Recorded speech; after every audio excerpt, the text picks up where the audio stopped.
हम लोग पढ़ रहे थे percentage of phenol content, is it right?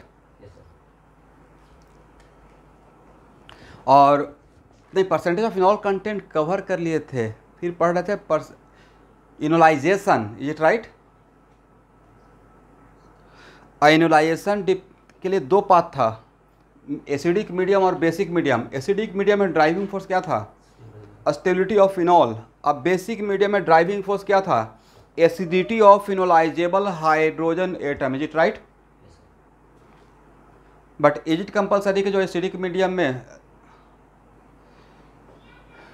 जो मेजर रहेगा, क्या ऑलवेज बेसिक मीडियम माइनर रहेगा, या डिपेंडिंग अपॉन सिचुएशन?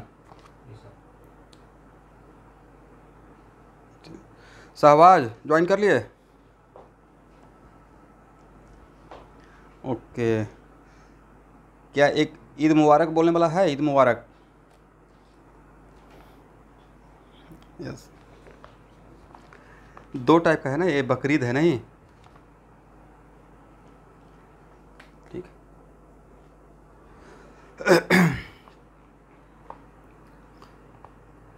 चलिए, लेकिन सम टाइम्स ऐसा भी हो सकता है कि जो एसिडिक मीडियम में मेजर हो वो बेसिक मीडियम में भी मेजर हो, करेक्ट ना?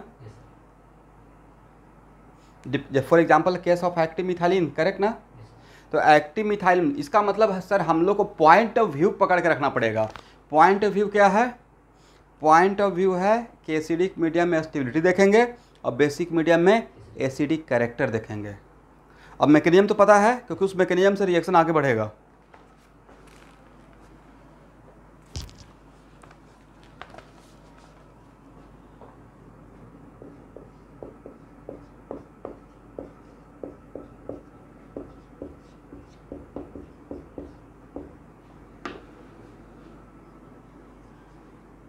आइसोटोपिक इफेक्ट ऑन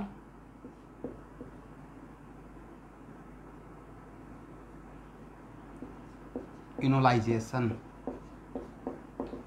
ओह,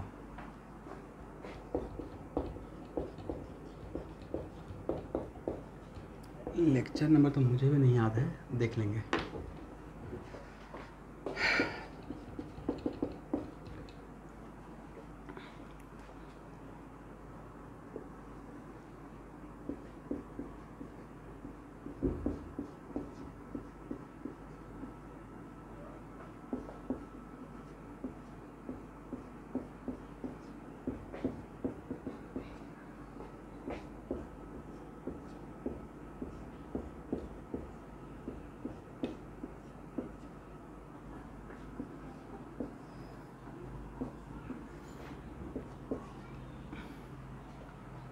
अब आपको पूछा जाएगा एग्जाम में ईज ऑफ इनोलाइजेशन या एक्सटेंट ऑफ इनोलाइजेशन, करेक्ट ना?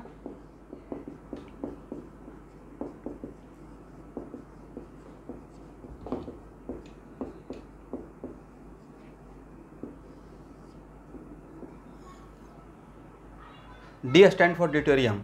तो एक्सटेंट ऑफ इनोलाइजेशन के लिए यहाँ पे अनकॉमन फैक्टर तो हाइड्रोजन और ड्यूटेरियम का ही हो रहा है। तो भाई यहाँ पे देखना ये है कि चाहे वो इनोलाइजेशन में परसेंटेज ऑफ फिनॉल कंटेंट हो या इनोलाइजेशन हो, सी एच बॉन्ड को तो ब्रेक होना है, करेक्ट? तो सी एच बॉन्ड और सी डी बॉन्ड में विच वन इज स्ट्रॉन्गर? बताए थे कहीं पे जहाँ पे हाइपर कंजम्पशन पढ़ा रहे थे, करेक्ट? तो C D bond is stronger than C H. C D bond is stronger than, तो आपको नहीं लगता कि यहाँ इस केस में अगर देखते हैं तो सी एच के रेस्पेक्ट में यहाँ पे सी डी है तो इसको ब्रेक होना, ठीक है, यहाँ पे ऑल आर सी एच, यहाँ पे 6 में से कोई भी एक ब्रेक कर जाएगा, बट यहाँ पे 3 ही सी एच है, यहाँ पे 3 सी डी है, इसका बॉन्ड स्ट्रेंथ ज़्यादा है, तो बॉन्ड स्ट्रेंथ ज़्यादा है तो ब्रेक होने में ज़्यादा टाइम लगेगा, तो इसमें ईज ऑफ इनोलाइजेशन इसके रेस्पेक्ट में थोड़ा कम रहेगा, राइट? इसमें सबसे कम रहेगा। इसका मतलब मेनली यहाँ पे क्वेश्चन बिल्कुल डेप्थ में है कि एक्चुअली इनोलाइजेशन में क्या होता है। तो इनोलाइजेशन में सी एच बॉन्ड ब्रेक होता है, तो जहाँ पे सी एच और सी डी के बीच में रेस रहेगा तो ब्रेक होने में सी एच आगे निकल जाएगा, करेक्ट ना एवरीवन? तो एक्सटेंट ऑफ इनोलाइजेशन का ऑर्डर क्या होना चाहिए? A greater than B greater than C, is it right?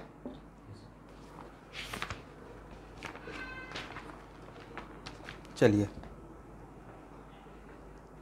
अब हेडिंग बनाइए, सॉल्वेंट इफेक्ट, ये तो आइसोटोपिक इफेक्ट था, solvent effect on percentage of enol content, solvent effect on percentage of enol content.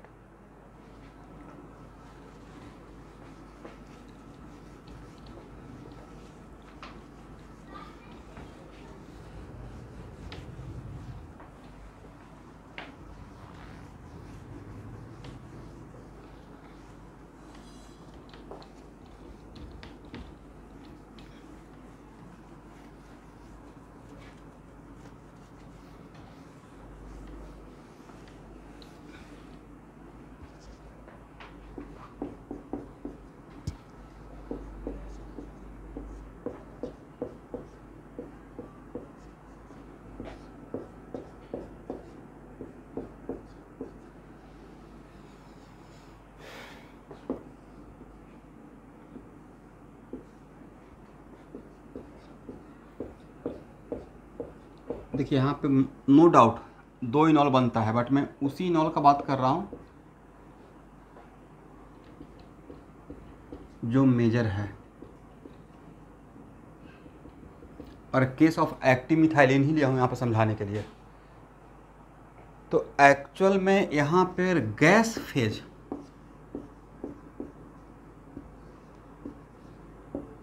या नॉन पोलर सॉल्वेंट लेंगे,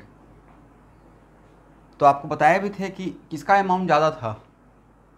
इन case of active methylene keto form पे enol form dominate कर किया था, राइट।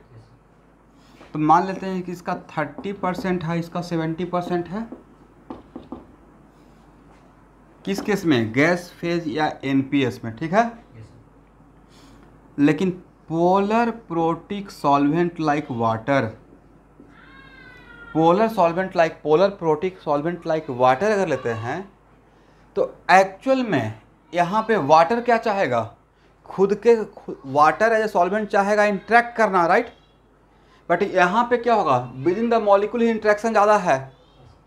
तो वाटर एज ए सॉल्वेंट इस intramolecular H bonding को break करेगा, क्योंकि इंट्रामॉलिक्यूलर एच बॉन्डिंग अगर ज़्यादा रहेगा तो वाटर के साथ एच बॉन्डिंग कम बनेगा। समझे स्टूडेंट? और जैसे ही इस बॉन्ड को ब्रेक करेगा, इसका मतलब कीटो फॉर्म की तरफ लेकर आ रहा है। इसका मतलब पोलर प्रोटिक सॉल्वेंट आज के बाद किस फॉर्म को ज़्यादा डोमिनेट करेगा? इनॉल फॉर्म को ज़्यादा फेवर करता है with respect, sorry keto form को ज़्यादा फेवर करता है with respect to enol form. Is it right? Polar protic solvent keto form को ज़्यादा फेवर करेगा with respect to enol form. इसका मतलब अगर इसको ऐसे, मैं नहीं बोल रहा हूँ कि हाँ बिल्कुल, लेकिन एक्चुअल में पोलर प्रोटिक सॉल्वेंट लेंगे तो situation is just like this. इसका अमाउंट ज़्यादा हो जाएगा और इसका अमाउंट कम हो जाएगा। मुझे नहीं पता कि जस्ट उल्टा होगा या नहीं होगा, इसलिए मैं वैल्यू को उल्टा पुल्टा करके ले रहा हूँ। बट बस मुझे दिखाना है कि इसका अमाउंट ज़्यादा रहेगा, इसका अमाउंट कम रहेगा। वजह तो यहाँ से आपने क्या सीखा? ऐसा क्वेश्चन अगर मिलेगा एग्जाम में तो पोलर सॉल्वेंट किस फॉर्म को ज़्यादा फेवर करेगा? इनॉल फॉर्म को या कीटो फॉर्म को? Keto form. लिख लीजिए एक लाइन कंक्लूजन में, polar solvent favour keto form, polar solvent favour keto form, polar solvent favour keto form.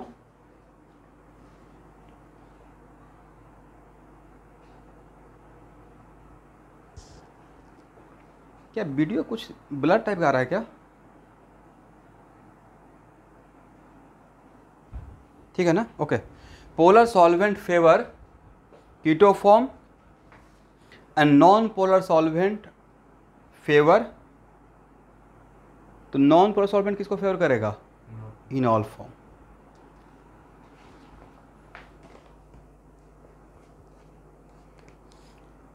अब हेडिंग बनाइए, आइसोटोप एक्सचेंज।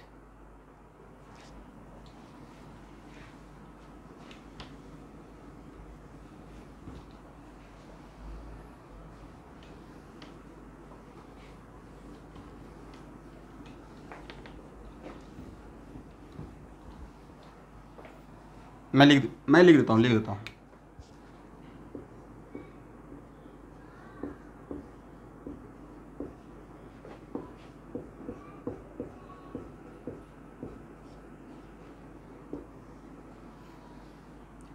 हेडिंग क्या बनाया?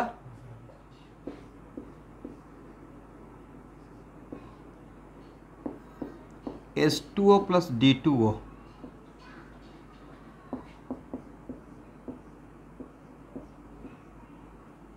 HOD। तो ऑर्गेनिक केमिस्ट्री में कहीं भी हाइड्रोजन अगर ड्यूटेरियम से रिप्लेस हो रहा है, हाइड्रोजन अगर कहीं भी ड्यूटेरियम से अगर रिप्लेस होता है,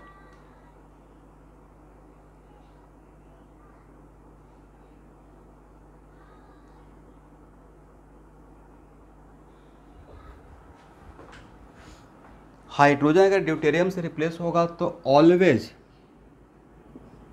ऐसे एक्सचेंज करना है। यहाँ देखिएगा,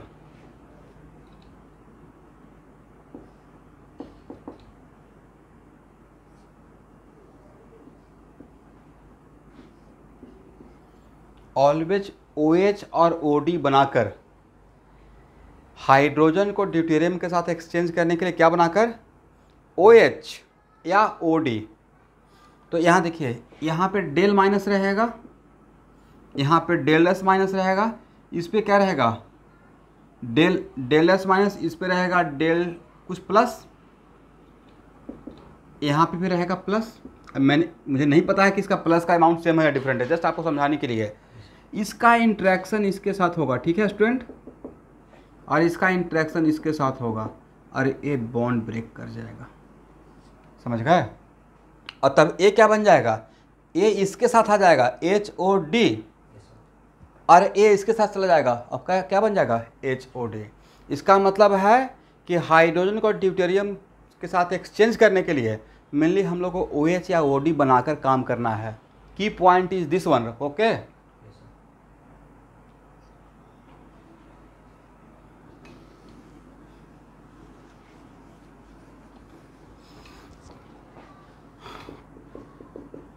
और ये 1990 से 2000 के बीच में ऐसा क्वेश्चन ऐसे करके पूछा हुआ था।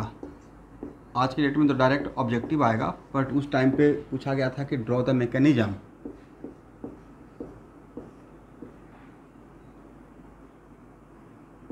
मतलब उसमें पहले ही दे दिया गया था। यहाँ देखना है कि ये कीटोन है,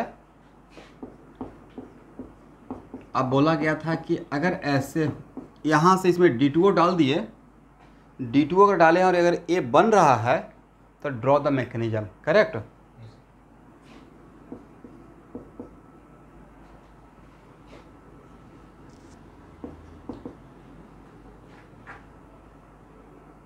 it is very important to note that क्या यहाँ पे डायरेक्ट कार्बन से अटैच हाइड्रोजन को एक्सचेंज कर देंगे या पहले OH बनाएंगे? यस, तो OH बनाने के लिए मैं एक स्टेप कम लिख रहा हूँ। आप लोग समझ गए कि यहाँ तक कैसे आएंगे? यहाँ तक आ गए, राइट।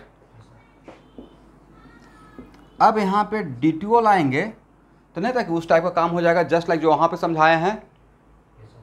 यहाँ पे OH है, करेक्ट, और यहाँ पे क्या हो जाएगा, DOD, और इसके साथ H इसके साथ चला जाएगा, D यहाँ पे आ जाएगा, ठीक है ना एवरीवन।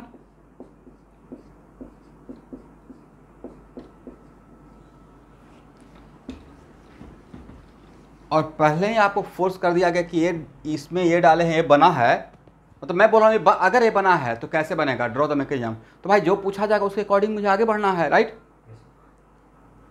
अब यहाँ पे क्या होगा, टॉटोमराइज,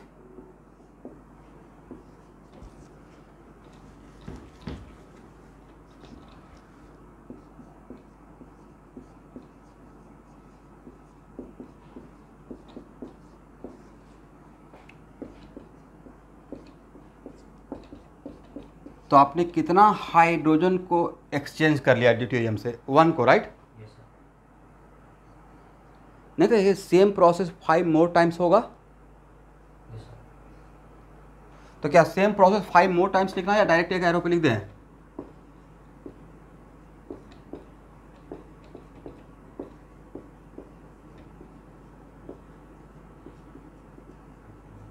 और इस तरीके से क्या बन जाएगा, CD3 C double bond O CD3, समझ गया स्टूडेंट।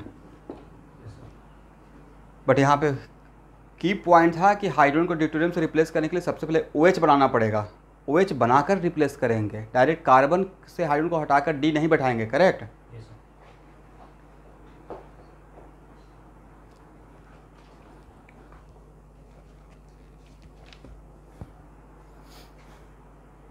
तो अब लेकिन अब ये ऑब्जेक्टिव आएगा, पहले सब्जेक्टिव में पूछा हुआ है, तो अब तो ये डालेंगे, अरे तो दिमाग में यहाँ पे अगर बोर्ड पे देखे हुए हैं तो दिमाग में क्लिक कर जाएगा, ओके CD3 हो सकता है नहीं।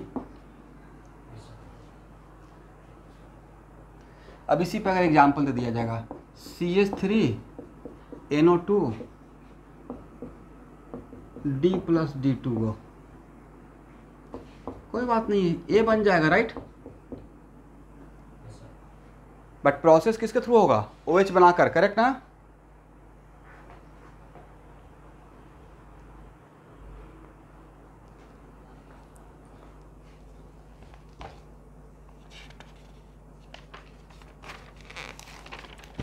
हाँ,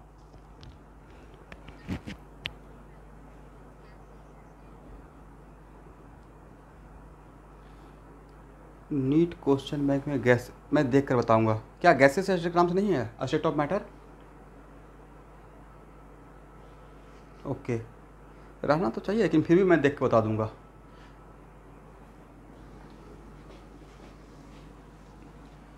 देखिए रेडॉक्स अगर खोजिएगा तो एक्चुअली समटाइम्स, अब IIT क्वेश्चन बैंक में रेडॉक्स शायद ऑक्सीजन रिडक्शन अलग टाइप का करके दिया हुआ है, या मोल कॉन्सेप्ट में ही दिया हुआ होगा रेडॉक्स, राइट।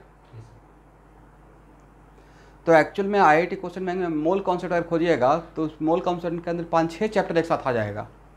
अब IIT क्वेश्चन बैंक में आप आइसोमेरिज्म खोजिएगा, नहीं मिलेगा, राइट। हाइपर कंजूशन खोजिएगा, नहीं मिलेगा।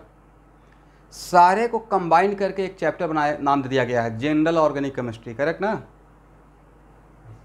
मतलब starting from nomenclature ending to isomerism mechanism तक वो सब एक साथ आ जाएगा under the heading general organic chemistry. वैसे ही किसी चैप्टर में हो सकता है इंक्लूड कर दिए होंगे। तो मैं स्टेट ऑफ मैटर में ही होगा, वही मैं बोल रहा हूँ, स्टेट ऑफ मैटर। एक्चुअली नाम हम लोग उसी के हेडिंग से पढ़ते हैं, मैं नाम तो कैसे बता है वो स्टेट ऑफ मैटर, समझे।